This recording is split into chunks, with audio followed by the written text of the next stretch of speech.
Hello, everyone. Welcome to the Sydney Game Developers Meetup this month. Thank you all very much for being here. It is a pleasure as always. For those of you who are new, my name is Paul. I am the communications guy at Wargaming Sydney, and this event is a free event that Wargaming Sydney organizes for the community. Each month we have different speakers come along and they talk on a variety of different subjects. Tonight's one is going to prove to be very interesting. We have Shane Bailey from Cure Cancer, who's going to be telling us about his journey, the steps that he's taken along the road that has got him into what is a very, very interesting position today. If you are here for the first time, I do suggest you subscribe to the channel, maybe sign up for our meetups, maybe like if you enjoy the talk tonight. It all does help us very, very much. Okay, that is enough for me. I am going to hand you over to Shane now, who is going to tell you all about his journey and the power of games for good. Shane, over to you. Thanks so much, Paul. I can't see the YouTube screen, so I don't know how many people are there, but I hope there's a crowd getting excited because I know I am. My name's Shane. I am head of gaming and streaming at Cure Cancer, a role that I've been in for 6 months now, and yeah, I'm looking forward to running you through my experience in the video game industry over the last decade plus, and yeah, like how it's led me to Cure Cancer in a very unique role, I think, in the gaming industry. So to get started, I'll be diving into how I got into the gaming world and my own fandom and obsession with the medium, how I made my way into working in the marketing communication side of things, and then eventually all the way through to being head of gaming at Cure Cancer, and how we hope to be leveraging the power of gaming to change the world for the better. To start, a bit of background on myself. I live and grew up on the Central Coast, just north of Sydney. It's a beautiful part of the world. Other than gaming, I enjoy playing field hockey. I've been playing for 20 plus years. I enjoy going outdoors and hitting the beach with the dog, spending time with family and doing some traveling, and also volunteering and doing charity work and trying to make a difference in the world. But above all else, my biggest passion is video games, and that started a very long time ago in the mid-90s when I was gifted by my parents with a Super Nintendo, and I fell in love with Yoshi's Island, which to this day I still think is the one of the best 2D platformers out there, and it certainly shaped a lot of my tastes in gaming today.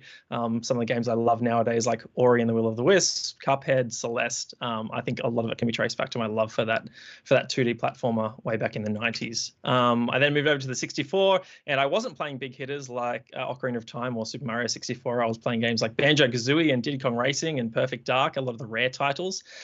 But then I switched allegiances and moved over to Xbox when I saw a big green and black display in my local Target, and I felt compelled to trade in my 64 and yeah, switch allegiance. And I never looked back. I fell in love with Halo, and that really was the catalyst that started my deep obsession with the video game space. It's the reason why I picked up my very first video game magazine, OXM, way back in the day, because Halo 2 was on the cover, and I needed to know what was happening with the game and when it was coming out, and the next adventure for Master Chief. And then from there, I really became obsessed and started visiting video game websites on the daily, things like IGN, OneUp.com, if anyone remembers OneUp and their fantastic podcasts and shows like One Up Show and One Up Yours. I still remember those very fondly. And yeah, through my teenage years, it really was cemented in my mind that I needed to work in the video game space because I loved it so much. So I was that annoying guy visiting my local EB Games electronic boutiques at the time and asking every month if I could clean the back storage area just to get my foot in the door. And then eventually I found my way into video game retail. It wasn't at EB Games though, it was then our defunct competitor Game. I was there for 2.5 years. My first day was November 10, 2009. And I remember that very fondly because that was the launch day of Call of Duty Modern Warfare 2. So it was a very busy first day, my first day on the job at Game. I played more games than I can care to remember while I worked there, and it really cemented my love for the industry even more. I loved talking to all types of people who enjoyed video games, and it really showcased to me just the breadth of the video game community at large and how many people and how many different types of people enjoy video games. And I think that's only become even more true in the following decade since then. Outside of that, I just wanted to do more in the video game space. So even when I left retail, I wanted to be involved in the gaming space in more ways than just being a consumer of them. So given that I was reading a lot of websites, listening to a lot of podcasts, I decided to start my own podcast in 2013 with some former colleague of mine from game and some mutual friends. It was called The Awesome Addiction, because if you're addicted to video games, it is an awesome addiction to have. I also dabbled in a bunch of volunteer writing for some small independent Australian websites, just getting my toes wet on the media side of things. I just wanted to do whatever it was that I could in the gaming space to gain more experience. It didn't matter in what role. I was just really interested to learn more. And it was a great way to get media badges to a bunch of events like EV Expo and PAX, so I didn't have to pay tickets at the time, which during my early 20s, money was definitely a bit scarce. So that certainly helped as well. From there, I knew that I wanted to get into, at least at the time, wanted to get into game development. In my early days, I wanted to create games. That was kind of the end goal. I had been studying a Bachelor of Business in Hospitality Management, and I enjoyed customer service, and so I was kind of using that as a fallback and potentially going into hotels and resorts. But I knew I needed to take game design and give it a true shot. So what did I do? I signed up with the Academy of Interactive Entertainment in Ultimo, and I did a Certificate 3 in game design over 20 weeks. Learnt a lot, but the one thing that I learnt is that I don't think I'm cut out for game design, and I have a couple of screenshots here of some of my best work from those 20 weeks. So as you can see, this is why I'm not here teaching you anything about game design. As you can see on screen, I'm here to talk about something different. So learned very quickly that it wasn't my strong suit and I needed to pivot. But I didn't know where to go from here. 6 years in hospitality. I no longer wanted to become a game developer, but I knew that I wanted to be in gaming. What options did I have? This was way back in 2013, 14. It just so happened to be the case that a good friend of mine, Kim Bender, who was featuring on my podcast back then, she was studying marketing and got a job as a marketing assistant at Ubisoft Australia. They were organising an event later that year, this was 2015, for Assassin's Creed Syndicate and showcasing it to the public, and they needed people to come on board as promo staff to help demonstrate the game. She immediately got myself and a couple of our other friends involved because we understood games and we knew how to demonstrate them. And through that, I was able to meet the team at Ubisoft Australia, and thankfully I think I must have left a good impression, because when Kim got promoted a few months later to trade marketing role, the marketing assistant position got thrown open and I put in my application. And this was one of my first lessons. Foolishly, I told Kim that not to recommend me because I want to get in on my own merits. I don't want any upper hand, and that is the dumbest thing you can possibly do. Leverage your network and do whatever it takes to land the job that you're after. What happened was they ended up interviewing a bunch of people. They didn't find any strong candidates until someone asked, does anyone know anyone who has applied for this role that could be good for it? And Kim put up her hand saying, hey, my friend Shane, who worked for us at that event, he's applied. And they're like, why didn't you tell us? And then a few months later, I landed my first job on the publisher side of things in the marketing communications team at Ubisoft Australia. I was incredibly excited, obviously, a 25-year-old working for one of the biggest video game publishers in the world. Very, very excited, but also very nervous. I had spent 6 years in hospitality. I'd never worked a full-time job. I never worked in an office 9 to 5, Monday to Friday, and I had zero marketing experience. But I knew video games, and that's kind of what I lent on throughout my time there. So I spent 18 months as a marketing assistant, coordinating logistics for events, assisting with marketing assets and presentations, and I really learned the ins and the outs of the business side and the value of sales and marketing teams in the video game industry and the pivotal function they play, particularly on the AAA side of things. Because I think for a lot of just general gamers, they think about the developers and what's happening in the studios, but what is happening the 3 years that a game is being made? There are brand managers working with the studio on the identity of the game and how it's going to be presented to the public. There are a sales team, chaperoning retail management to E3 to get the game sold into retail. There are marketing teams coordinating, producing trailers. There are PR teams arranging press trips. And it really, those early days made me really appreciate the basics of marketing and just how much work goes into behind the scenes. Suffice to say, I absolutely loved it. And then I later moved into the trade marketing role that Kim had occupied, which was incredibly exciting because this was the role that got to organize events. And as someone who'd been attending these events, I finally got a say in what Ubisoft's presence was going to be at these events. And I knew as a consumer what made a good booth and what made a bad booth. And we decided early on, I'm really thankful we did, to take the philosophy that not only is it important to engage and entertain your fans, your players, your customers when they're playing your game, but also when they're not.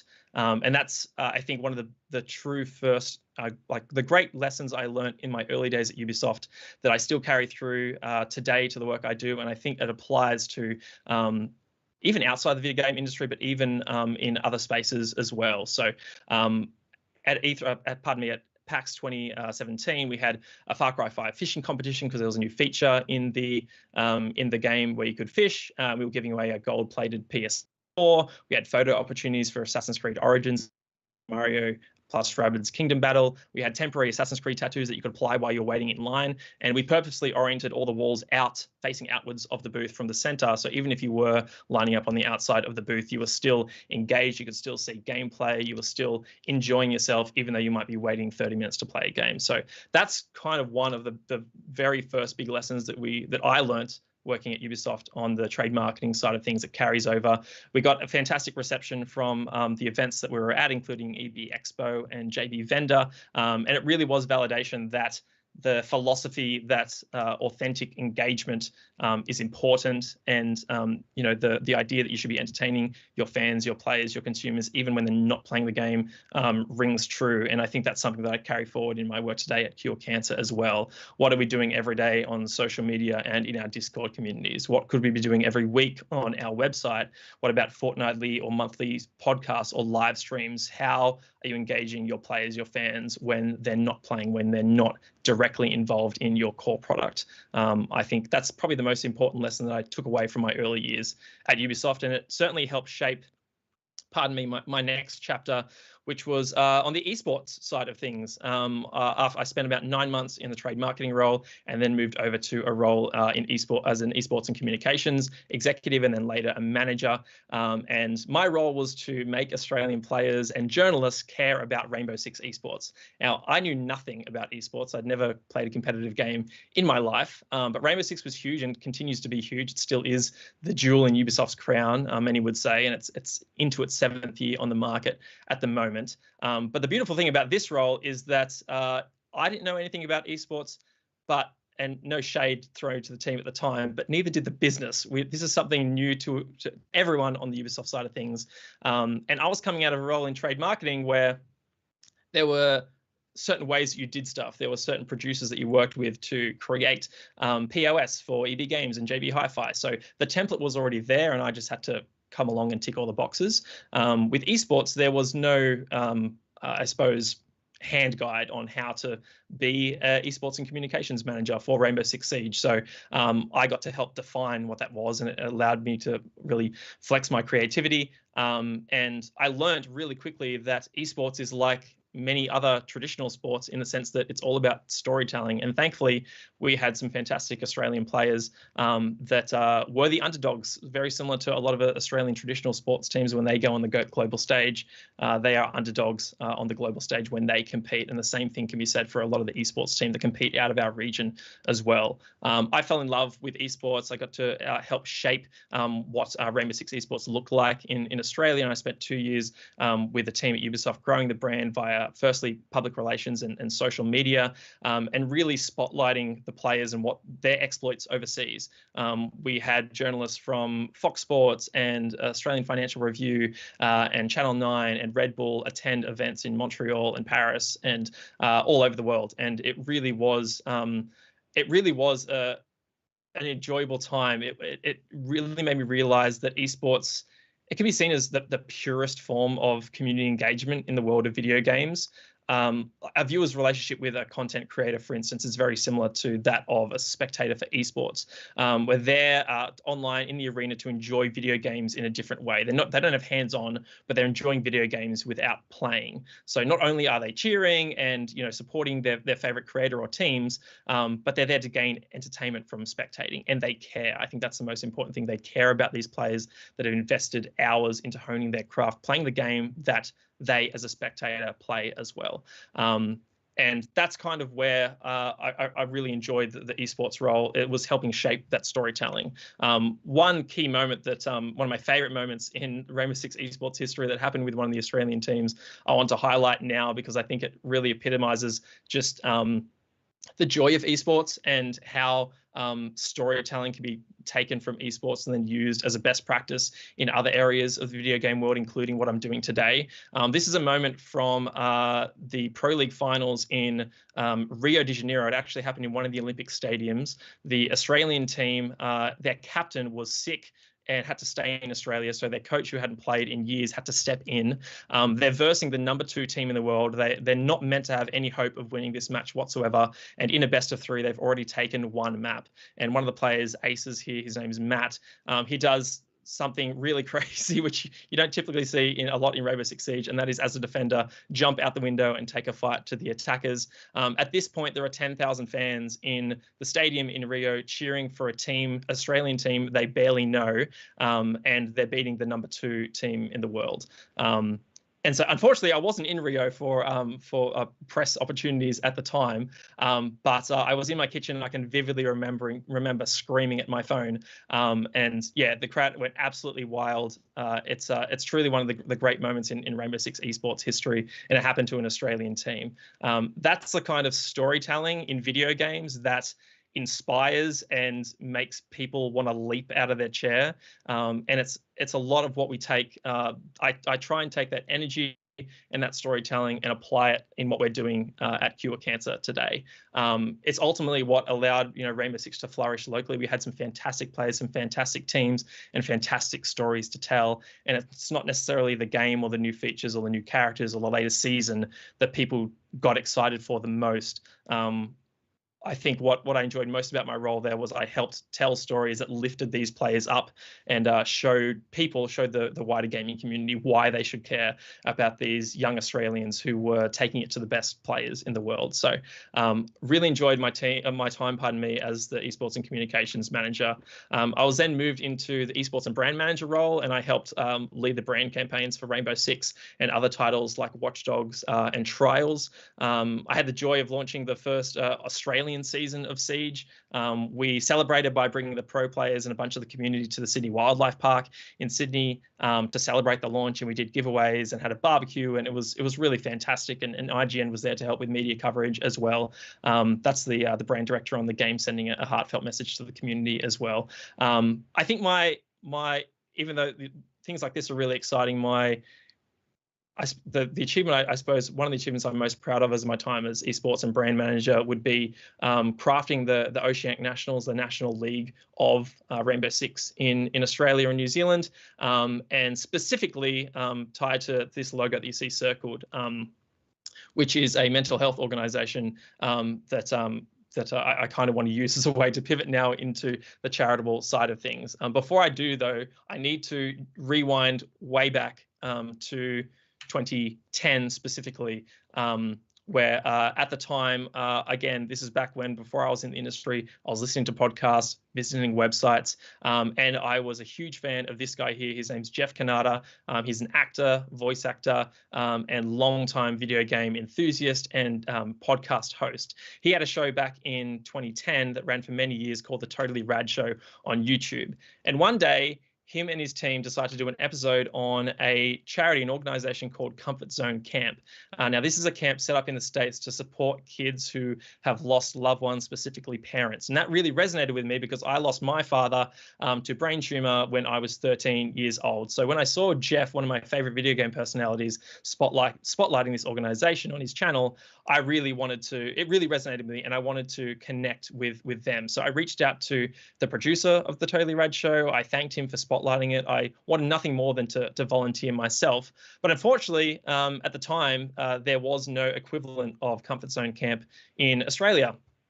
Thankfully, in 2015, one started up, and it's called Feel the Magic. It's been running since 2015, and it is now Australia's leading grief education support organisation. and I've been volunteering with them for a really long time. This photo here is my first experience as mentor way back in April 2016. And here is a couple of photos of one of the campers named Raphael that I met way back in 2017, I want to say, maybe 2018. That bottom right photo is from our first camp. And then that top right photo is him just turned 12 years old just a few weeks ago. I got to visit him and his family up in Queensland just after the severe flooding, thankfully. So yeah, so it was Jeff Canada's passion to do this thing over at Comfort Zone Camp that led me to Feel the Magic. And I just wanted to give more. I've been volunteering with them for 6 years. I wanted to try and find a way to support them in as many ways as I could. So as any good employee would, I pestered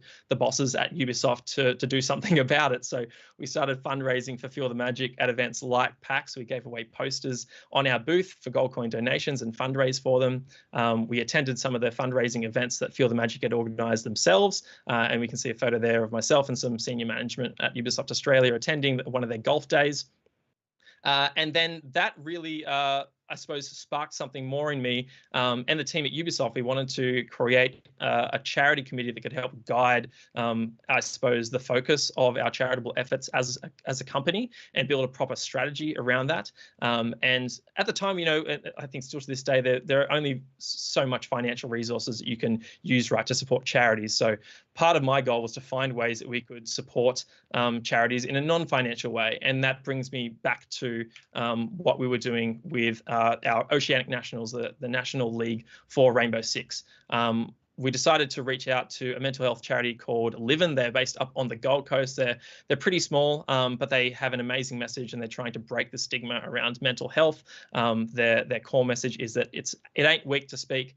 So we built that into our esports broadcast. We saw a huge opportunity to use our platform, use our huge reach that, you know, has thousands of young people, particularly men, tuning into this esports league every single week and promote a really important message. And they were thrilled. And it didn't cost us anything at all, you know, only our time and energy. And I now realize the clip that I have on screen has one of our commentators just making a fool of himself, but that's totally okay. And I'm really, really proud to say that even though this began way back in 2020, that even in the 2022 season, this partnership continues as well. So for us, it was about taking our resources and finding ways to offer support to charities and organizations who could use the platform that we have. And that brings me to my second point, or my third point, pardon me, that there are endless ways to lend support. There are endless ways that the gaming community can work together to support charitable causes and organizations. It's not just finances. If you can donate, that's great. If you can't donate money, can you donate time? If you can't donate time, can you share a message with friends, family, your entire network as well? So yeah, that's kind of what our philosophy was at Ubisoft. How can we use the resources that we have, both financially and non-financially, to make the biggest impact that we possibly can? And we discussed as a team all the different causes that we cared about, and we supported Cure Cancer at the time. We supported Livin. We supported a bunch of others, a bunch of environmental protection agencies as well.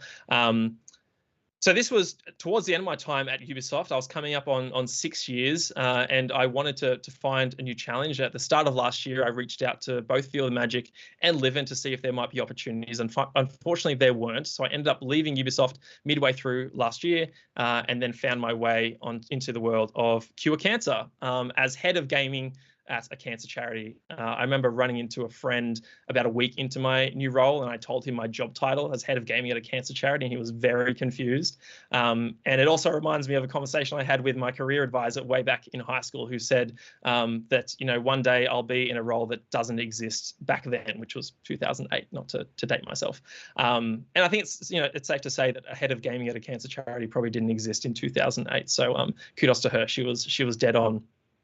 But anyway, this is where I get into, I suppose the core part of my presentation and what we're doing at Cure Cancer as part of our Game on Cancer initiative. To give you a bit of I suppose, a guiding light on what our mission is. We want to unite the gaming community across the globe, not just here in Australia, including players, developers, publishers, brands, esports communities, you name it, even outside of video gaming, the board gaming community and tabletop gaming community as well, to help our researchers find a cure for all types of cancer.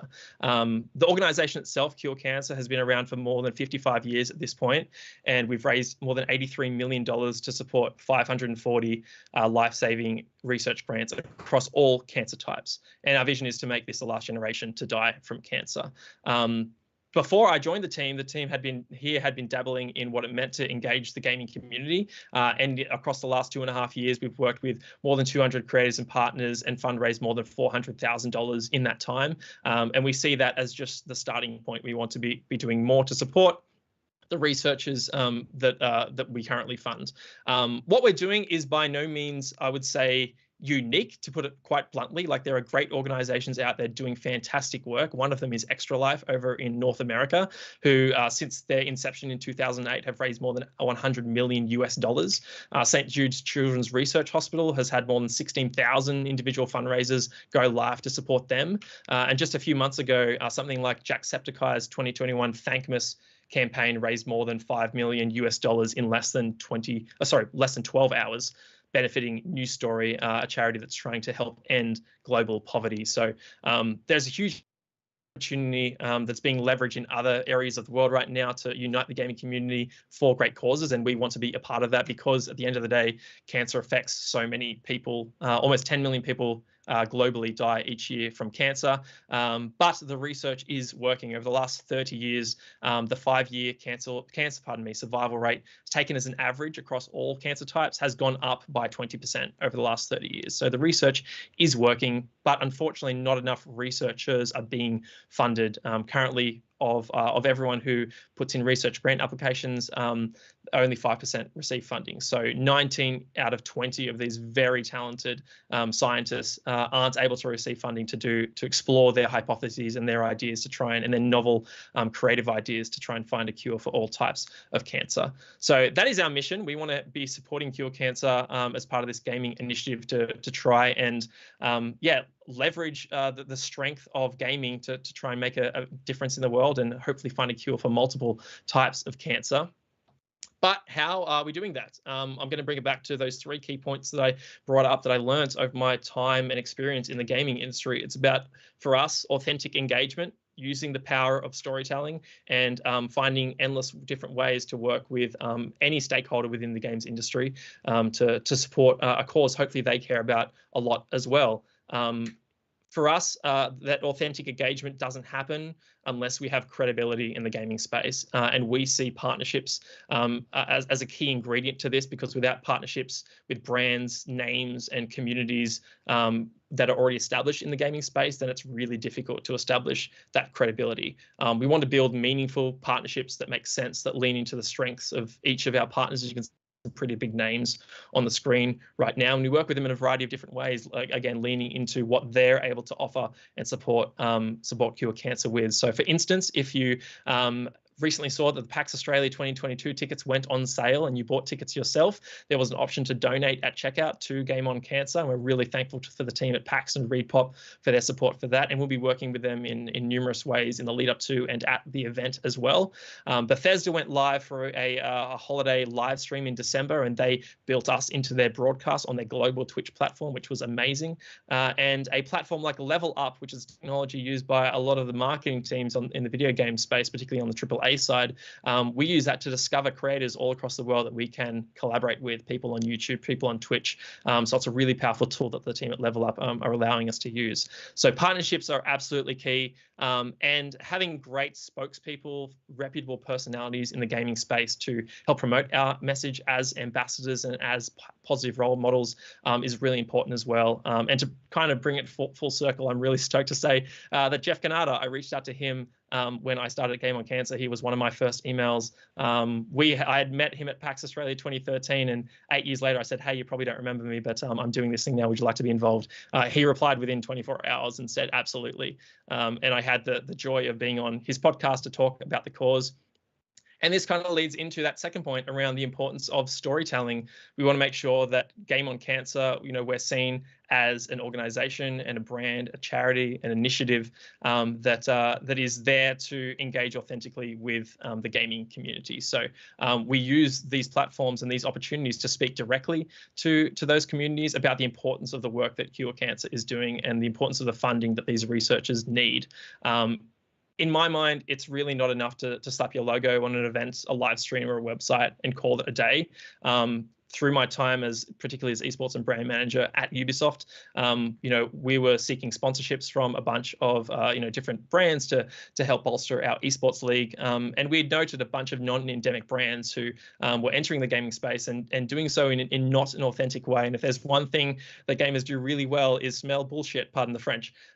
So that's one thing you want to avoid when working with partners, is making sure you're engaging authentically. And to take a page out of my own book regarding the Oceanic Nationals and Livin, we ourselves at Game on Cancer have a fantastic partnership with the guys at Rect and the Apex Legend Global Series. So they're promoting our message as part of their esports league now as well. Just another way to my third point again, and how we're using that on the Game on Cancer side of things. There are endless ways for gaming communities, brands, developers, publishers, players, creators to work with charities and help create a difference. And they're the sorts of opportunities that we want to unlock when we're thinking about things at Game on Cancer. And this is just another example of how we do that.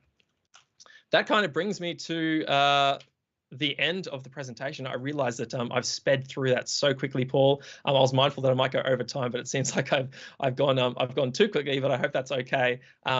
Just quickly, if you want to support Game on Cancer or learn about anything we're doing, you can visit our website. It's gameoncancer.com.au. We have just announced a brand new fundraising campaign called Superhero Streamers. The idea is that not all heroes wear capes, including our fantastic cancer researchers, and we're rallying the gaming streaming community together to raise funds for us. And Backpocket, the team, Nick, Steph, Gus, and Pete have been fantastic. They're ambassadors just like Jeff Canada as well, and they're helping us promote our message to the gaming community locally as well.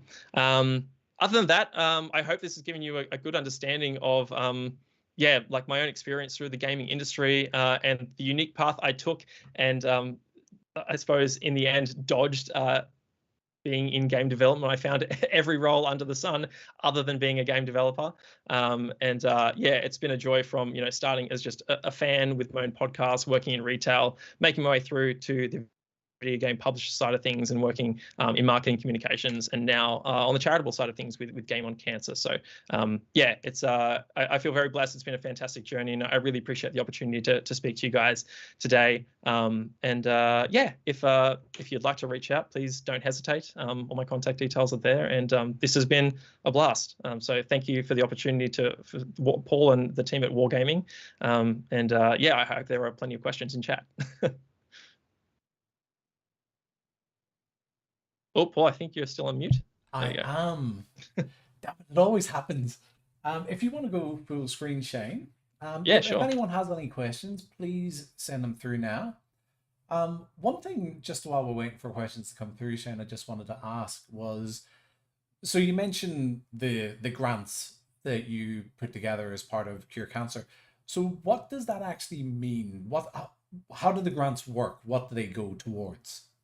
Yeah, sure. So I'm still very early on in my time at Cure Cancer. It's just about to tick over to 6 months now. But basically, a grant allows a researcher to commit to their research for usually 12 months, and it's something that they apply for, but there's very scarce government funding in this space. So there's very little money to go around for the number of applications that are coming through, which is where Cure Cancer comes in, and particularly for early career cancer researchers, which is what the type of researchers Cure Cancer exclusively funds. They don't have the wealth of experience or track record that some more experienced researchers have. So more often than not, they can't get their foot in the door to start their research. So we see our role as that really important first stepping stone or kickstarting of their career in research, so they can start to do their research, start to test their hypotheses, hopefully make some progress, and then next year when they apply for funding again, they're able to showcase, hey, I'm onto something here. This is certainly something worth funding. But even then, even if there are, hundreds of applicants who are worth funding, there's just very little to go around, which is why it's important for us on the Cure Cancer side of things to raise as much money as possible. Because if you go onto our main website, curecancer.com.au, there are some fantastic researchers on there that we've been funding for many years. One of in particular that would have been on the slides, his name's Dr. Orazio Vittorio. He is looking into neuroblastoma and glioblastoma, specifically childhood cancers. And this means a lot to me as well, because my father passed away from glioblastoma. And he's going to clinical trials now, and I won't try and explain the science behind it all, but essentially when he was wanting to test his hypothesis, when it was just an idea in his mind, he was told by his peers that it's not an idea worth pursuing and that he should focus elsewhere. It's because of that funding through Cure Cancer that he was able to start his own research, and now he's going into clinical trials, and there's a chance that it might have an impact on the survival rate of glioblastoma and neuroblastoma, which currently are either 0 or below 5%. So yeah, it's a really deadly disease that unfortunately takes the lives of many children who are diagnosed with cancer. Yes, that is a very long-winded way to answer your question about how grants work. No, that's it's fantastic to know that the money that you donate is actually going to people who are doing real work. I think there's always a bit of a donating to charities. It's always like, oh yeah, where's my money actually going to go? How much of it's going to go to the actual thing that you say it's going to? So yeah, that's really, really good to hear. We do have a few questions that have come through. One from Ben, which I have a feeling is to plug something. Shane, do you host any amazing movie-based podcasts? I certainly do. Ben is one of my co-hosts. So, I had a feeling. Yeah, maybe I should have plugged at the start when I was just giving a bit of background on myself. But yes, during COVID, I started back up a podcast again, just to reconnect with my friends. It's called The Movie Magic Show. It's on my Twitch channel. If you find your way over to my Twitter account, you'll see me posting about it all the time. But yeah, we review films, and it's a great way to. And we're doing a fundraiser as well. I'm doing a 12-hour stream myself for superhero streamers on Saturday, the 30th of April. So. If you want to come along, support, donate, and make me do some fun challenges, then that's one way you can support as well. So a question from Alex. What's some of the stressful moments you've experienced at Ubisoft? Oh man, that's a great question. Plenty. Trying to think of ones that I can definitely talk about. Let's think. Yeah, ones that aren't covered by an NDA. Yeah. Let me think. I'll touch on. I'll touch on the time at towards the end of my time at Ubisoft when I was esports and brand manager. I think we were planning esports broadcasts, and we didn't have the, how can I put this, the necessary support from our head office to do something that we really wanted to do that would have allowed the broadcast to grow and change. And that was really stressful because at the time I was in the middle of trying to sell sponsorship to brands, and I had been telling them all about the amazing broadcast viewership stats we were going to reach, and that was about to be culled by a decision that was out of our control. At the end of the day, I had the full support of the local management team, and they understood the circumstances and the fact that it was out of my control. So we ended up navigating it quite safely and quite happily in that regard, in that respect. But it certainly was really stressful, and I think that's also another part of working for a big publisher, is realizing that there are so many things out of your control. Actually, here's another great one. Certain things happen around the world, and all of a sudden all your plans go out the window. There are plenty of times where world events like ones that are being experienced over in the Ukraine right now have a material impact on things as trivial as an esports broadcast, and the fact that maybe it's not a good idea for an esports broadcast with realistic shooting to go ahead in a time when there are people dying on the other side of the world. So those are times where yeah, you just have to understand that it's for the best, and even though you put your blood, sweat, and tears into this project and bringing it to life, that there are certainly more important things in the world. So yeah, all those times are really stressful, and it sounds terrible for me to say, oh my god, I'm stressing about my esports broadcast when there's a war happening over the other side of the world, or maybe there's a natural disaster that's happened that's resulting in a loss of life as well. But in the moment, it can be really stressful when you're in the weeds and really just focused on your work that's in front of you. So we've an interesting question here from Sergey Makes a Game. If I'm an indie developer, would it be appropriate or efficient for me to put a donation option in my game? Would that translate into meaningful donations, or would that just add stigma to the game along the lines of, this game is too small, he's just trying to hype? What are your thoughts on that? Yeah, it's a great question. Let me firstly say that it is no exaggeration that every single dollar counts. The fact that someone might donate $5 and feel bad that that's all they can contribute. If there are 10,000 people who feel the same way, then that's $50,000 that could almost fund a researcher for a full year. So it's important to note that if you're wanting to contribute financially, that every donation, no matter the amount, is truly really appreciated by our charity, and I'm sure every single other one out there as well. Is it a good idea to fundraise via a small game where potentially the audience size might not be that large? I would then ask the question, if I'm working with a partner like an independent studio, is this the best use of your time and resources? And if the goal is to have the greatest impact, then are there other ways that we could be making a difference together other than the fundraising through the game? Because that's going to require investment on the technology side of things, promotion side of things. Could we find other options that might be easier or help us fundraise in other ways? There are fantastic initiatives out there like Humble Bundle, or what itch.io has been doing recently, fundraising millions of dollars for Red Cross support in the Ukraine as well. So that's one way that indie developers are finding a way to use their software and offer it in a way that's providing or making a huge impact. So like I said, every dollar helps, and if that's something that you would like to explore, then by all means go for it. I would just suggest that, yeah, let's if the goal is to have the biggest impact possible, then let's work together and find a way to make sure that we're using time and resources the best way possible to make that impact. Good answer.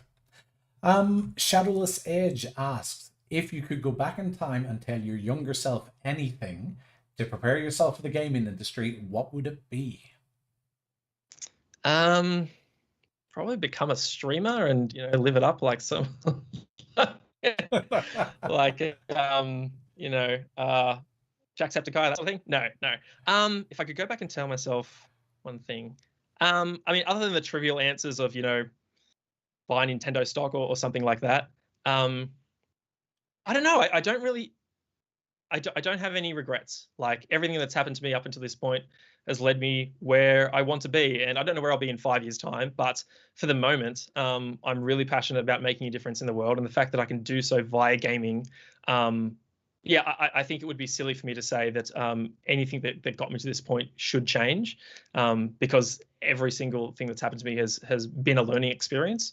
But other than that, I don't know. I think I would just say, stay the path, and thankfully, like, I didn't, it wasn't the case that I needed to, ignore my parents who were saying don't pursue a career in video games, because they were always very supportive. So I was very fortunate in that sense as well. Yeah, it's a great question, Shadowless Edge, and I'm not sure I have a clear answer, but yeah, I think the fact that I'm struggling to find an answer, I think, speaks to how lucky I feel at the moment to be in the role that I am, because I'm not sure there's much that I would change.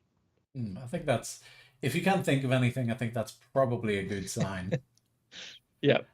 Follow-up question from Shadowless Edge. What has been your most rewarding experience in this role? The role so far? I think connecting with everyone that I got to know throughout my time before Cure Cancer, and then just realizing how much enthusiasm there is out there to support a cause like this one, like curing cancer. The fact that I reached out to Jeff Canada, who I hadn't spoken to in 80 years, and he remembered me and he was immediately on board, I think speaks to his character. I think the fact that I can reach out to friends on the publisher side, like Bethesda, Ubisoft, PlayStation, Xbox, distributors like Koch Media and that sort of thing, who we're working with as well. I've met them through my time at Ubisoft, and they're really keen to support all the creators and the influencers and the pro players. Like the captain for the Fnatic Rainbow Six squad, I reached out to him in December and said, "Hey, I've left Ubisoft. I'm at Cure Cancer now. Would you be keen to help us with a fundraiser?" He jumped on board straight away and helped raise $1,000 in December. It was incredible. And the same thing, one of the voice actors in Rainbow Six Siege, his name's Martin Copping. He was actually one of the characters in the most recent Call of Duty. He's done amazing things for us. He was really passionate about fundraising for us. I'm sure he won't mind me saying that his mother was a 2-time survivor of breast cancer, and just this past month and a half, I think he raised just over $9,000 for us. Like he's just realizing, connecting with all my friends and network in the industry, and realizing how much enthusiasm there is to support our cause has been really amazing. I think that's been the most amazing part of this role at the moment, and that's why opportunities like this are fantastic, Paul. I get to connect and network with hopefully people that I've never met before, and who might feel the desire to support, or even it doesn't have to be our charity, it can be any charity. Like I said, like I support Live In and Feel the Magic, and now I work for Cure Cancer and run the Game on Cancer side of things. But there are so many great causes out there to support, and if a conversation like this one has sparked something in you to help to support one of those causes, then that's fantastic. Yeah, some really good charities that you named. In an unusual move, we have a question for me. Oh, I know. So Alex has asked me, historically, we had presentations from Wargaming Sydney employees. So how did you two get in contact to make this talk happen? So there's two things there. So the first thing is we have had a lot of Wargaming Sydney employees recently, but that's historically, we do have people from sort of everywhere. We had Avalanche Studios last year. We had Blowfish Games. So we do try and, mix that up as much as we can and get people from other studios. It all comes down to people's time, putting together a presentation for something like the Sydney Game Developers Meetup. It does take a bit of time out of someone's day. So, a lot of time it does come down to the time that they have to give. Now, as for how this tonight has come around, well, I'll let you talk a bit about that, Shane. We can't give too much away just yet. No, I connected with Jay, who I believe is your community manager, one of your community managers, Paul. So Jay is on our publishing side. So some of you may or may not be familiar with Jay. He, funnily enough, looks after the streaming side of our business as well, that happens out of Wargaming Asia. So yeah, Jay is one of our contacts, and he's pretty well known within the industry as well.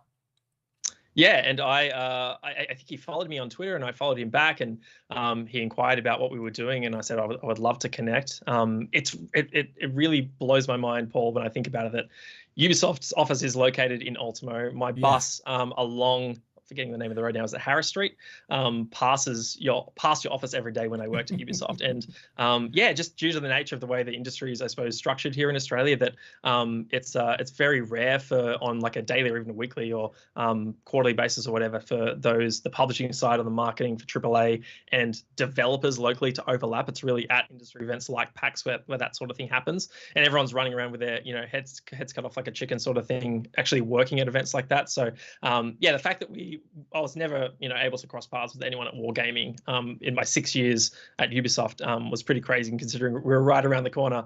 Jay and I connected online, and then we decided to have a chat, and I met Paul and told him all about what we were doing, and that's how this night came to be. So yeah, we're talking with Shane about other things. That's all I can say right now. Who knows what can happen in the future? Yeah. But yeah, just for for everyone's the benefit of everyone. The Wargaming Sydney office, we are Wargaming Sydney, which is pretty much all developers.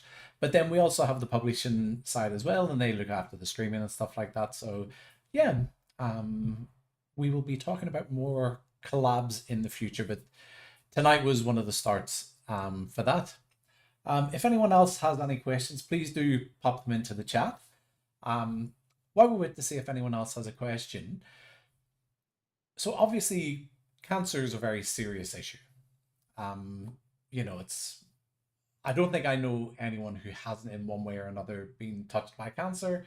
I myself, my mother passed away from cancer when I was about 20 or so, quite a while ago now. Don't want to age myself, but yeah. How do you balance, the seriousness of the subject of cancer with, the levity that you want to get through gaming? You don't want gaming to seem too down or serious, but, you're talking about a very, very serious subject. So how do you balance that? It's a great question, and I think I was going to say the answer is always changing, but that's kind of the wrong way to put it. I don't think there's a right or a wrong answer. And I think we're even launching the brand of Game on Cancer itself. We had these conversations where, do we want to have gameplay of some games when people land on gameoncancer.com.au? What kind of message does that send? Does the fact that we currently don't have any researchers on the front page of our Game on Cancer website, is that wrong? It certainly is a tricky balance to play. I think I go back to the storytelling side of things in that if you're connecting with the right people, then they're inherently going to understand the gravity of the cause that you're supporting or that you're trying to bring awareness to as well.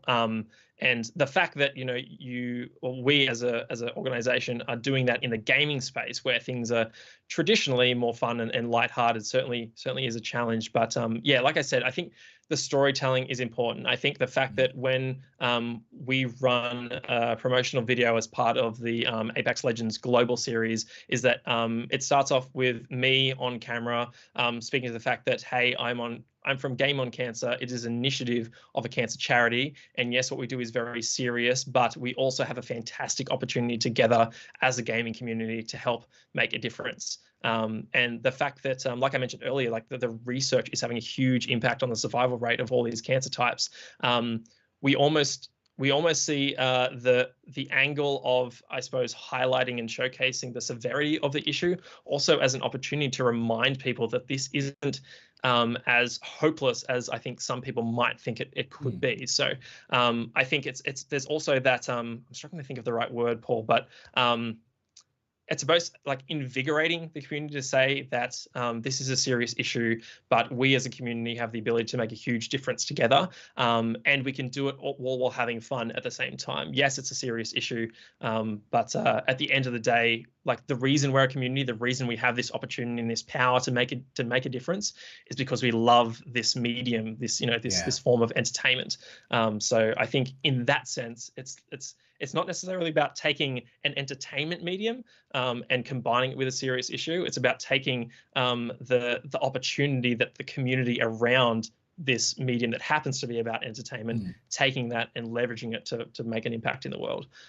So it's a very tricky balance. And I remember it was one of the first things that the team and I discussed when I joined the team, because it's something they hadn't really done before. So I think we're always going to probably struggle to find that balance, honestly. Like it's going to be a tricky tightrope walk whenever we're building campaigns or going to market and saying, hey, this is what we're doing. It's certainly something on the mind. Fantastic question. Why, thank you. I do try. So I know recently you had the barbecue. That was one of your fundraising. What other fundraising activities do you have coming up for the rest of this year that people might be able to get involved with? Yeah, sure. So Barbecue is one of our main Cure Cancer parent brand activations that happens every summer. The idea being that, if you're gathering family and friends for a barbecue, why don't you turn it into a barbecue and fundraise for cancer research? So that's happening right now. You can head to barbecue.com.au. God, I hope I got that right. And sign up if you like. But there are plenty of other ways. We have fantastic, relationships and partnerships with a bunch of different fitness events scattered throughout the year.